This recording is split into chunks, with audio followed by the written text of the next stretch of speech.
ஓம் சாந்தி. அன்பினுடைய சக்தியானது அளப்பரியது. தாய் மீதுள்ள அன்பாகவும் இருக்கலாம், தாய் நாட்டின் மீதுள்ள அன்பாகவும் இருக்கலாம். அன்பு அப்படின்னா அது சுயநலமே இல்லாதது. இன்றைக்கி நம்ம இப்போ சிந்தனை பண்ணலாம் ஆன்மீக அன்பை பற்றி. ஆன்மீக அன்பினுடைய மேஜிக்கை, ஒரு மந்திரத்தை, ஒரு மாயாஜாலத்தை இன்றைக்கி நம்ம பார்க்கலாம். உலகிய அன்பை எல்லாருமே நம்ம அனுபவம் பண்ணியிருக்கிறோம். எவ்வளோ துக்கம் நிறைஞ்சது. இறுதியாக சொல்லப்போனால் முதல்ல ரொம்ப அன்பாக தெரியுது, சுகம் நிறைந்ததாக தெரியுது, அமிர்தமாக தோணுது. ஆனால் கடைசியில் அதுவே விஷமாக மாறிடுது, துக்கம் கொடுக்கக்கூடியதாகிடுது அந்த உலகிய அன்பானது. அதனால் பரமாத்மா எப்போ அந்த பூமியில் வராரோ அப்போ புது ஒரு விளக்கத்தை நமக்கு கொடுக்குறாரு. அன்பிற்கான விளக்கத்தை, ஒரு புதுமையான அன்பை நமக்கு இன்ட்ரடியூஸ் பண்ணுறாரு. அதுதான் ஸ்பிரிச்சுவல் லவ், ஆன்மீக அன்பு. சைக்காலஜியில் அதுக்கு பேர் பிளாட்டிக்கல் லவ், பிளட்டானிக் லவ். அதாவது உடலை கடந்த அன்பு. அன்புக்கும் உடம்புக்கும் சம்பந்தமே இல்லை. ஆனால் உலகத்தினுடைய அன்பு பாருங்கள், அதனுடைய ஆதாரமே உடல் தான். சரீரம் தான் சென்டர் ஆஃப் த பாயிண்டாக இருக்குது. அதை சுற்றி தான் அந்த அன்பு இருக்குது. பகவான் பரமாத்மா நமக்கு ஒரு புது அன்பினுடைய விளக்கத்தை நமக்கு இப்போ இன்ட்ரடியூஸ் பண்ணுறார், நம்ம முன்னாடி வைக்கிறார். அதுதான் ஸ்பிரிச்சுவல் லவ், ஆன்மீக அன்பு. இந்த அன்பு இல்லாமல் நம்ம வெறும் குறையோடவே இருந்தோம். குறைகள் எப்போவுமே இருந்துகிட்டே இருந்தது. ஒரே ஒரு குறை, பரமாத்மானுடைய அன்பு கிடைக்கல. அந்த ஆன்மீக அன்பு கிடைக்காத ஒரு குறை மட்டும் இருந்துகிட்டே இருந்தது. எப்போ பாபாவை வந்துட்டாரோ அப்போ அந்த நம்மளுடைய குறைகள் எல்லாம் நீங்கிடுச்சு. முழுமைத்தன்மையை நம்ம அடைஞ்சிட்டோம். உலகத்தினுடைய எந்த ஒரு மனிதனாலையும் நம்மளுடைய இந்த ஒரு குறையை தீர்க்கவே முடியாமல் தான் இருந்தது. அதனால் சுயம் அவரே, பகவானே இந்த பூமிக்கு வந்துட்டார். உங்கள் எல்லாருக்கிட்டையும் ஒரு கேள்வி. ஒரு பக்கம் ஆன்மீக அன்பு, இன்னொரு பக்கம் உலகத்தினுடைய அன்பு. இந்த ரெண்டில் என்ன வித்தியாசம் சொல்லுங்கள் பார்ப்போம். ரெண்டையுமே நம்ம அனுபவம் பண்ணியிருக்கோம். இந்த ரெண்டு அன்புலையும் என்ன வித்தியாசம் இருக்குது? உலகத்தினுடைய அன்பு அப்படின்னா கணவன், மனைவி, குழந்தைங்க, சொந்தங்கள், பந்தங்கள், அம்மா, அப்பா, நண்பர்கள், காதலன், காதலி, எல்லாரும் ஒரு பக்கம். அப்புறம் ருஹானி ஆன்மீக அன்பு அப்படின்னா லவ் ஆஃப் காட், கடவுள் மீதுள்ள அன்பு. கடவுளுக்கும் நமக்குமான அன்பு, ஆத்மாவுக்கும் பரமாத்மாவுக்குமான அன்பு. ரெண்டுக்கும் என்ன வித்தியாசம்? ஈஸ்வரனுடைய அன்பு பியூரானது, தூய்மையானது. அதுவே உலகத்தினுடைய அன்பு தூய்மை இல்லாதது. இது பியூரானது, அது இம்பியூரானது. அது ஆரம்பத்தில் உலகத்தினுடைய அன்பு பார்க்கும்போது பியூராக தெரியும், புனிதமாக தெரியும். காதல் புனிதமானதுன்னு சொல்லிக்கலாம். ஆனால் கடைசியில் விகாரம் என்ற குப்பைக்குள்ளே தான் கொண்டு தள்ளிவிடும்.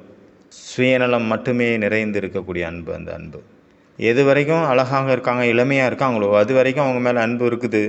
எப்போ அவங்க அசிங்கமாயிட்டாங்க, வயசாகிட்டோ, அப்போ அன்பு அங்கே இல்லாமல் போயிடுது சுத்தமாக. வெறும் கடமைக்கான வாழ்க்கை தான் அங்கே கடைசியில் இறுதியாக நிலை பெறுது. அப்புறம் அந்த அன்பில் பொறாமை இருக்குது. யாருக்கு மேலே நமக்கு அன்பு இருக்கோ, நம்ம ஒருத்தர் மேலே அன்பு வச்சுருக்கோம் அப்படின்னா அவருக்கு இன்னொருத்தர் மேலே அன்பு வந்துருச்சு, காதல்னு வச்சுக்கலாம், லவ் வந்துருச்சு அப்படின்னா நம்மளால் பொறுத்துக்க முடியுமா? பொறாமை, அசாந்தி, வெறுப்பு. ஆனால் இந்த அன்பில் அந்த மாதிரி எதுவுமே இல்லை. நிர்விகார அன்பு, கண்டிஷன் இல்லாத அன்பு, அழியாத அன்பு இந்த ஆன்மீக அன்பு. எந்த ஒரு எதிர்பார்ப்பும் இல்லாத அன்பு. அங்கே அவ்வளோ எதிர்பார்ப்பு இருக்குது. உலகத்தினுடைய அன்பில் எதிர்பார்ப்புகள் மட்டும்தான் இருக்குது. அதுவே பரமாத்மா அன்பில் எந்த எதிர்பார்ப்பும் கிடையாது, ஒரு எதிர்பார்ப்பு கூட கிடையாது, கண்டிஷனும் இல்லை. சுவாமி விவேகானந்தனுடைய ஒரு சொற்பொழிவு இருக்குது, அமெரிக்காவில் சொற்பொழிவாற்றினது. அதில் சொல்கிறாரு, அன்பு அப்படின்னா அதனுடைய முதல் இது என்ன? அது பிச்சை கேட்காது. அன்புன்னா அது கேட்காது. அன்பு கொடுங்க, எனக்கு அட்டென்ஷன் கொடுங்க, என் மேலே கேர் வைங்க, என்னை பார்த்துக்குங்க, என்னை கவனிங்க, எனக்காக டைம் கொடுங்க, அப்புறம் என்னை புகழுங்க. ஆனால் அன்புக்கு இந்த எதுவுமே தேவை கிடையாது. எந்த ஒரு அன்பு கேட்கக்கூடிய சூழ்நிலையை உருவாக்குதோ அது அன்பே இல்லை. நான் உனக்காக இவ்வளோ பண்ணேன், நீ எனக்காக இவ்வளோ பண்ணு. நான் உன்னை நல்லா பார்த்துக்கிட்டேன், நீ என்ன நல்லா பார்த்துக்க. ஆனால் அன்புக்கு எதுவுமே தேவை கிடையாது. லவ் டசன்ட் பேக், அதாவது அன்பு வந்து எதையுமே எதிர்பார்க்காது. அடுத்தது வந்து அன்பில் வந்து பயமே கிடையாது, எந்த பயமும் இல்லை, நிர்பயமானது அன்பு. இந்த ஆன்மீக அன்பானது மனிதர்களை நிர்பயமாக்கிறது. எப்படி தாதிகளை பார்க்குறோம், அந்த மாதாஸ் இருக்காங்க, எல்லாரும் எப்படி நிர்பயமாக ஆயிட்டாங்க, பயமற்றவர்களாக ஆயிட்டாங்க. ஃபாரினர்ஸ் போயிருந்தாங்க, அந்த மாதாஸினுடைய கணவன்மார்கள், அவங்க திரும்பி வந்து பார்க்குறாங்க, இவங்களுடைய ரூபமே மாறிடுச்சு, இவங்க ட்ரெஸ்ஸிங் இவங்களுடைய ஆடை அலங்காரம் எல்லாமே மாறிடுச்சு டோட்டலாக. சன்னியாசி மாதிரி தெரியுறாங்க. எல்லாரும் அவ்வளோ பணக்காரங்க, ஆனால் சிம்பிளான ஒயிட் ட்ரெஸ்ஸு போட்டுட்ருக்காங்க. அப்புறம் எல்லாரும் பிரம்மச்சரிய விரதத்தை கடைப்பிடிச்சிட்டாங்க. ஃபைட் பண்ணுறதுக்கு ரெடியாக இருந்தாங்க, சண்டையிடுறதுக்கு, எதிர்க்கிறதுக்கு. அவங்க வந்து அடிக்கிறதுக்கு தயாராக இருந்தாங்க. ஆனால் இவங்க எதுவுமே செய்யலை, திருப்பி பண்ணல. இவங்க தங்களுடைய தாரணைகளை ஒரு பொழுதும் விட்டு கொடுக்கல. தூய்மையினுடைய தாரணையை, சாப்பாட்டினுடைய தாரணையை, யோகத்தினுடைய தாரணையை. இது சக்தி எங்கேருந்து வந்தது? அன்பினுடைய, பரமாத்மா மேலே உள்ள அன்பினுடைய சக்தி அவங்கள பயம் இல்லாதவங்களாக மாற்றிடுச்சு. மூணாவது, அன்புல கம்பேரிசனே கிடையாது. யாராவது நம்மளை முந்திட்டு போகிறாங்கன்னா நமக்கு துக்கம் இருக்காது, இன்னும் குஷி அதிகமாகுது. அவங்களுக்கு வேறு யார் மேலேயாவது அன்பு இருக்குது அப்படின்னா நமக்கு எந்த ஒரு பொறாமையும் இல்லை, யாருக்கிட்டையும் யார் மேலேயும் வெறுப்பு கிடையாது. ஆனால் அந்த அன்பில் யார் மேலே ரொம்ப ரொம்ப அன்பு இருக்குதோ அவங்க மேலே ஒரு நாள் வெறுப்பே வந்துடுது. யார் மேலே ரொம்ப அன்பு இருந்ததோ அவங்கள பார்த்தாலே தலைவலி வர்ற மாதிரி ஒரு நாள் ஆயிடுது. அந்த மாதிரி உண்மையிலேயே அது அன்பே இல்லை. எதில் கம்பேரிசன் இருக்குதோ, எதில் பயம் இருக்குதோ, எதில் வந்து நம்ம பிச்சை கேட்க வேண்டியதாக இருக்குதோ, கேட்கக்கூடிய நிலைமை வருதோ, எதிர்பார்ப்பு இருக்குதோ, அது வந்து அன்பே அல்ல. அன்பு அப்படின்னா அது அன்கண்டிஷன், எந்த ஒரு எதிர்பார்ப்பும் இல்லாதது தான் உண்மையான அன்பு. அந்த மாதிரியான அன்பு வெறும் பாபா கிட்ட மட்டும்தான் கிடைக்கும், பாபா கூட மட்டும்தான் ஏற்படும். பாபா கிட்டேருந்து நமக்கு கிடைக்கக்கூடிய அன்பு சுயநலமற்றது, அது எதுவுமே தேவையில்லை. பாபா இது கூட சொல்கிறதில்ல, நான் இந்த ஹோம்ஒர்க் கொடுத்தேன், நீ இது செய்யலை, அதனால் இன்றைக்கி இப்போலேருந்து நான் உன் மேலே கம்மியாக தான் அன்பு பண்ணுவேன் அப்படின்னு சொல்கிறதே இல்லை. ஆனால் ஒரு நாள் அந்த மாதிரி நிலைமை வரும், கண்டிப்பாக வரலாம். யார் ஹோம்ஒர்க் பண்ணலையே அவங்களாம் அவுட், வெளியே போங்க அப்படின்னு சொல்லலாம். அது ஃபியூச்சரில், இங்கே நிற்காதுங்க, அவுட், வெளியே போங்க, இப்படி ஸ்கூலில் சொல்கிற மாதிரி. பாபா சொல்கிறார், யஜ்யம் ஒரு நாள் ஷேக் ஆகும், ஆட்டம் காணும். யாரெல்லாம் கச்சாவாக இருக்காங்களோ அவங்களாம் ஓடி போயிடுவாங்க, காணாமலே போயிடுவாங்க.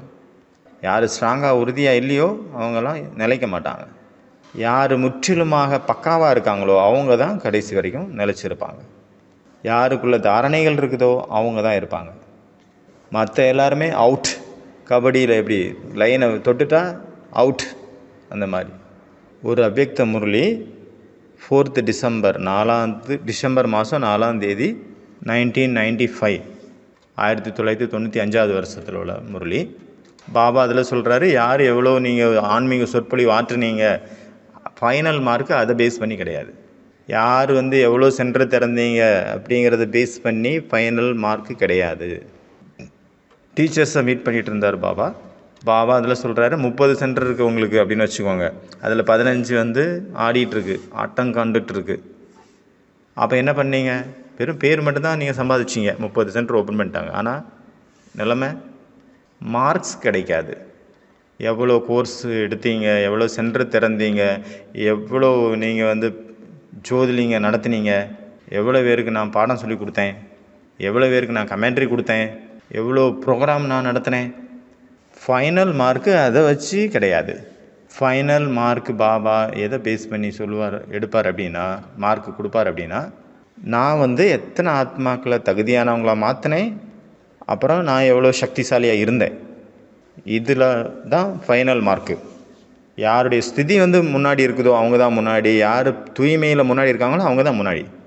ஏன்னா இல்லைனா இந்த டைமில் இப்போ நிகழ்காலத்தில் மீடியாவினுடைய அவ்வளோ விஸ்தாரம், சேவையினுடைய அவ்வளோ விஸ்தாரம் இருக்குது. மனிதர்கள் என்ன ஆகிட்டோம், நம்ம பிராமணர்கள் சேவையினுடைய காட்டுக்குள்ளே தொலைஞ்சு போயிட்டாங்க, எங்கேயோ ஆளையே காணோம். ஞானம் கலந்த சேவை, யோகம் கலந்த சேவை. ஞானம் இல்லாத யோகம் இல்லாத சேவை வெற்றி கிடைக்காதுங்க. அதனால் ஆன்மீக அன்பில் எந்த ஒரு கண்டிஷனும் இல்லை, எந்த ஒரு எதிர்பார்ப்பும் இல்லை. ஆன்மீக அன்பில் துக்கமும் இல்லை, எந்த ஒரு துக்கமும் இல்லை. ஆன்மீக அன்பில் கம்பேரிசனும் இல்லை, யாரு கூடயும் ஒப்பிட்டு பேசுகிறதும் இல்லை, சுயநலமும் இல்லை. பரமாத்மாவை நம்ம அன்பு பண்ணுறோம், அப்போ அது சுயநலத்தோடு பண்ணுறோமா இல்லை சுயநலம் இல்லாமல் பண்ணுறோமா? அவர் திடீர்னு வந்து சொல்கிறாரு பாபா, இப்போ சொர்க்கம் இன்னும் வரப்போகிற கிடையாது, நான் சும்மா சொன்னேன், அப்போ தான் நீங்கள் என்ன நினைப்பீங்க, என்ன நினைக்க வைக்கிறதுக்காக அப்படி சொன்னேன் அப்படின்னு சொன்னால் வச்சுக்கோங்க. அப்படி சொல்கிறதா இப்போ சொல்லுங்கள் பார்ப்போம். நான் ஏதோ சும்மா சொன்னேன், நீங்கள் உண்மைன்னு நினச்சிக்கிட்டீங்களா? சொர்க்கம் ஒன்றும் வரப்போகிறது கிடையாது, அவ்வளோதான், கல்பம் முடிஞ்சிருச்சு, இனிமேல் மோட்சம் போங்க பரந்தாமத்துக்கு மேலே அப்படின்னு சொல்லிட்டா நம்ம அப்படி சொல்லுவோமா? அப்படியா, அச்சா, சொர்க்கம் வர்றது இல்லையா, அப்போ போங்க, உங்களை எதுக்கு அன்பு பண்ணணும், உங்கள் மேலே அன்பு ஃபினிஷ் அப்படின்னு சொல்லுவோமா? நம்மளுடைய அன்பு அவர் ஏதோ கொடுக்குறாரு அப்படிங்கிறத பேஸ் பண்ணி கிடையாது. உண்மையான அன்பு, சுகம் நிறைந்த அன்பு, பாபாவுடைய அன்பு, ஆத்மாவுடைய அன்பு வந்து அது சுபாவம், அது வந்து பேசிக் நேச்சர், ஆத்மாவுடைய ஒரிஜினல் நேச்சரே அன்பு. அதாவது பரமாத்மாவை கூட அன்பு பாராட்டுறது, பரமாத்மா கூட அன்பில் மூழ்கிறது தான் ஆத்மாவுடைய இயற்கையான சுபாவம். பரந்தாமத்தில் நம்ம பாபா தொடர்பில் இருக்கிறோம், இந்த ஸ்தூல உலகத்தில் பரமாத்மா கூட நம்ம சம்பந்தத்தில் இருக்கிறோம். பரந்தாமத்தில் சம்பர்க்கம், இந்த உலகத்தில் சம்பந்தம். அங்கே வந்து சும்மா இருக்கிறோம், ஆனால் அனுபவம் வந்து இந்த பூமியில் தான் பண்ணுறோம். ஆத்மாவும் பரமாத்மாவும் அவங்களும் சேர்ந்து தான் இருக்குது பரந்தாமத்தில், ஆனால் அங்கே சம்பந்தம் இல்லை, அங்கே சம்பர்க்கம் மட்டும்தான் இருக்குது, அதாவது கனெக்ஷன் மட்டும்தான் இருக்குது, தொடர்பு, ஆத்மா பரமாத்மா தொடர்பு மட்டும்தான். ஆனால் இங்கே ரிலேஷன் இருக்குது, இதுதான் வித்தியாசம். அதனால் ஆத்மாவனுடைய சுபாவம், ஆத்மாவனுடைய இயற்கை வந்து ஆத்மாவனுடைய மூல ஆதாரமான இயற்கையான சுபாவமே அன்பு. It cannot live without God. Without God, ஆத்மாவால் பரமாத்மா இல்லாமல் வாழவே முடியாது. அந்த வாழ்க்கை ஒரு திருப்தியான வாழ்க்கையாகவே இருக்காது. ஆத்மாவுக்கான ஒரு மைய பாயிண்ட் அப்படின்னா ஒரு ஃபினிஷிங் லைனு, இல்லைன்னா ஆத்மாவுடைய ஒரிஜினலே பரமாத்மாவை கூட இணையிறது தான் அன்பு, அவருடைய அன்பில் மூழ்கிறது. எது வரைக்கும் நீ பரமாத்மாவை நம்ம போய் சேரலையோ, அடையலையோ, அது வரைக்கும் துக்கத்தில் இருக்கிறோம், உதாசில் இருக்கிறோம், உதாசியாக இருக்கிறோம். எல்லாருக்கிட்டேயும் வந்து அலைஞ்சிட்டு இருக்குது மனசு. இவர் என்னுடையவர், இவர் என்னுடையவர், அவர் என்னுடையவர், அவர் என்னுடையவர். ஏதாவது ஒரு இடத்துல அன்பு கிடைக்காதான்னு ஏங்குது ஆத்மா. எல்லா அன்புமே சுயநலத்தில் தான் இருக்குது. அப்புறம் ஆத்மா வெறுப்படைஞ்சிருது, யார் மேலேயும் அன்பு இல்லாமல் ஒரு விரக்தி நிலைக்கு போயிடுது. அந்த உலக வாழ்க்கையே வெறுப்பாயிருது. ஒரே ஒரு பரமாத்மா அன்பு மட்டும்தான் ஆத்மாவனுடைய தாகத்தை தீர்க்கக்கூடியதாக இருக்குது. ஒரு சாகார முரளியில் பாபா சொன்னார், உங்களை நீங்களே அமிர்த வேலையில் பரமாத்மாவுடைய அன்பால் நீங்கள் நிரப்புங்க, அவ்வளோ நிரப்புங்க. எவ்வளோ? முழு நாளில் எந்த மனிதனுடைய நினைவும் வரக்கூடாது, அந்த அளவு உங்களுக்குள்ள பரமாத்மாவுடைய அன்பை நிறச்சிக்கோங்க அமிர்த வேலையிலேயே. ஒரு வேளை முழு நாளும் எனக்கு தெய்வதாரிகள் நினைவு வந்துகிட்டே இருக்குது, தெய்வதாரிகள் கூட தான் நான் சம்பந்தம் தொடர்பில் இருந்துகிட்டே இருக்கேன் அப்படின்னா அவங்கக்கிட்ட அட்டாச்மெண்ட் வருது, ஃபெமிலியாரிட்டி ஏற்படுது, மனிதர்கள் மேலே அன்பு பற்று எல்லாம் வருது அப்படின்னா அதனுடைய அர்த்தம் என்ன? அப்போ அதிகாலை அமிர்த வேலையில் நீங்கள் கம்மியாக தான் பரமாத்மாக்கிட்டேருந்து அன்பை எடுத்திருக்கீங்க அப்படின்னு அர்த்தம். ஆத்மாவுக்கு என்ன வேணும்? அன்பு தான் வேணும். அதனுடைய பேசிக் தர்ஸ்ட், அதனுடைய ஒரிஜினல் தாகம் அன்பு. அன்புக்காக, ஆனந்தத்திற்காக, சுகத்துக்காக, இந்த 3 விஷயமும் பரமாத்மா கிட்டேருந்து அது கிடைக்கல அப்படின்னா, பாபா கிட்டேருந்து எடுக்கலை அப்படின்னா, பகவான்கிட்டேருந்து அடையலை அப்படின்னா, இந்த 3 விஷயத்தையும் ஃபுல் டே ஆத்மா எங்கே தேடுது? பொருட்களில் தேடுது, மனிதர்கள்ட்ட தேடுது, சாப்பாட்டில் தேடுது, பேரில், பதவியில், சம்பந்தத்தில், கணவன்கிட்ட, மனைவிக்கிட்ட, குழந்தைங்கக்கிட்ட, சொந்த பந்தங்கள்கிட்ட, நண்பர்கள்ட்ட, எல்லாத்துலேயும் தேடுது. இல்லைனா விகாரத்தில். ஏன்னா அதுக்கு சுகம் வேணும் ஆத்மாவுக்கு. அந்த சுகத்தை நீங்கள் அமிர்த வேலை நம்ம கொடுக்கல அப்படின்னா என்னாகும்? பாபாவனுடைய பிரபுவனுடைய அன்பில் ஆத்மா எது வரைக்கும் மூழ்கலையோ அதிகாலையில், அந்த அன்பு கடலுக்குள்ளே எப்போ மூழ்காத வரைக்கும் அது வந்து வெளியில் தான் தேடும் ஃபுல் டே. உலகத்தில் தேடுது, உலகத்தில் கிடைக்குதா என்ன? அன்பு கிடைக்கிறது இல்லை, ஒரு பிரம்மை, ஒரு இல்யூஷன், அவ்வளோதான், ஒரு கற்பனை. ஆனாலும் எங்கேயாவது கிடைக்காதா அப்படின்னு தேடுது ஃபுல் டே. அதனால் பிரபுவனுடைய அன்பினுடைய நிறைய விசேஷத்தன்மைகள் இருக்குது. ஒன்று வந்து பரமாத்மாவனுடைய அன்பு, ஆன்மீக அன்பு. இன்னொரு அன்பு இருக்குது, ஆத்மாக்களுக்கு ஆத்மானுடைய அன்பு. நமக்குள்ள கூட ஒருத்தருக்கு ஒருத்தர் எப்படி இருக்கணும்? ஆன்மீக அன்பு இருக்கணும். உலகிய அன்பு இருக்கக்கூடாது, ஆன்மீக அன்பு. அப்படின்னா என்ன அர்த்தம்? சரீரத்தை பேஸ் பண்ணி இருக்கக்கூடாது, சரீரத்தை ஆதாரமாக வச்சு வரக்கூடிய அன்பாக இருக்கக்கூடாது. மகாத்மா காந்திஜி ஒரு தடவை வந்து மகாத்மா காந்தி வந்து ஸ்ரீலங்கா போயிருந்தார். அவங்க கூட வந்து அவங்களுடைய ஒய்ஃப் இருந்தாங்க, அவங்க மனைவி இருந்தாங்க.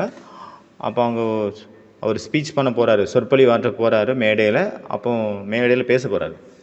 அப்போ அவங்க மேடை ஒருங்கிணைப்பாளர் இருப்பாங்கள்ல, அவங்க இன்ட்ரடியூஸ் பண்ணுறாங்க. மகாத்மா காந்திஜி நம்ம முன்னாடி வந்திருக்கிறாரு, கூடவே அவங்களுடைய தாயும் வந்திருக்காங்க. ஆனால் அவர் கூட்டிகிட்டு போயிருந்தது அவங்களுடைய ஒய்ஃபை. ஆனால் அவங்க இன்ட்ரடியூஸ் பண்ணாங்க அவங்க அம்மா அப்படின்ட்டு. உடனே மகாத்மா காந்தி சொன்னார், நீங்கள் சொன்னது கரெக்டு தான், நாங்கள் வந்து தூய்மையாக இருக்கிறோம். நான் வந்து என்னுடைய தாயாக தான் என்னுடைய மனைவியை நினச்சிட்ருக்கிறேன். ஏன்னா அவங்க வந்து பிரம்மச்சரிய விரதத்தை வந்து ரொம்ப வருஷத்துக்கு முன்னாடியே 36 வயசுலேருந்தே அவருடைய 36 வயசுலேருந்தே அவர் ஃபாலோ பண்ண ஆரம்பிச்சிட்டார். 2 பேருடைய ஒத்துழைப்பின் மூலமாக 2 பேருமே ஏற்றுக்கிட்டாங்க பிரம்மச்சரிய விரதம் இருக்கணும் அப்படின்ட்டு. அந்த மாதிரி அவர் மனைவியாக நினைக்கல, தாயாக நினைக்கிறார். அவர் என்ன சொன்னார், இவங்க என்னுடைய மனைவியாக இருந்தாங்க ஒரு காலத்தில், ஆனால் இப்போ என்னுடைய அம்மா, என்னுடைய தாய் 2 பேரும் சேர்ந்து தான் தூய்மைக்கான விரதம் எடுத்தாங்க, பிரம்மச்சரியத்தினுடைய விரதம் எடுத்தாங்க 1906. அதனால் நமக்குள்ள ஆத்மாக்களுக்குள்ளே இருக்கக்கூடிய அன்பு வந்து ஆன்மீக அன்பாக இருக்கணும், ஆத்மானுடைய அன்பாக இருக்கணும். பாபா என்ன சொல்கிறாரு, சகோதரன் சகோதரிங்கிற விஷயத்தில் கூட பருப்பு வேகாது, அதையும் கடந்து போகணும். உலகத்தில் உள்ளவங்க என்ன சொல்கிறாங்க, பிரம்மா குமாரிகள் வந்து சகோதரன் சகோதரி ஆக்குறாங்க அப்படின்னு. ஆனால் தப்பாக சொல்லிட்டாங்க. நம்ம என்ன பண்ணுறோம், சகோதரன் சகோதரியாவை மாத்திரம், பாய் பெஹன் பிரதர் சிஸ்டராக மாத்திரம், நம்ம பிரதராக மாத்திரம், ஆத்மா பாயாக மாத்திரம். இப்படி தான் அவங்க சொல்லணும். நீங்கள் வந்து எங்களுக்கு சகோதரன் ஆக்கிடுறீங்க அப்படின்னு சொன்னால் அது கரெக்டாக இருக்கும். நீங்கள் தப்பாக கேட்டுட்டீங்க, சகோதரன் சகோதரி கிடையாது, சகோதரனாக நாங்கள் மாத்திரம் அப்படின்ட்டு அவங்களுக்கு புரிய வைக்கணும். சகோதரன் சகோதரியில் அதையும் கடந்து நிலையை வந்து நம்ம மாத்திரம் மற்றவங்கள சகோதரனாகவே மாற்றிடுறோம். அதனால் நமக்குள்ள ஆன்மீக அன்பு இருக்கணும். பிளட்டானிக்கல் லவ், அதாவது உடலை கடந்த அன்பு, உடல் உணர்வை கடந்த அன்பு. உடல் ரீதியான அன்பு அப்படின்னா அங்கே வந்து நிறைய எதிர்பார்ப்புகள் இருக்குது, மிஸ் அண்டர்ஸ்டாண்டிங் இருக்குது. அதனால தான் எந்த ஒரு உறவுலையும் வந்து எதிர்பார்ப்புகள் அங்கே தீரவே மாட்டேங்குது. அதனால் எப்போவுமே அங்கே யுத்தம் தான் நடக்குது.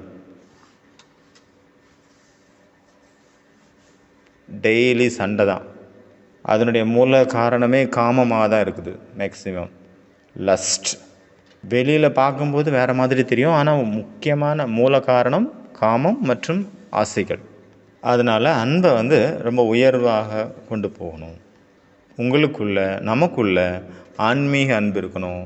அட்டாச்மெண்ட்டினுடைய அன்பு இருக்கக்கூடாது, பற்றினுடைய அன்பு இருக்கக்கூடாது, ஈர்ப்பினுடைய அன்பு இருக்கக்கூடாது.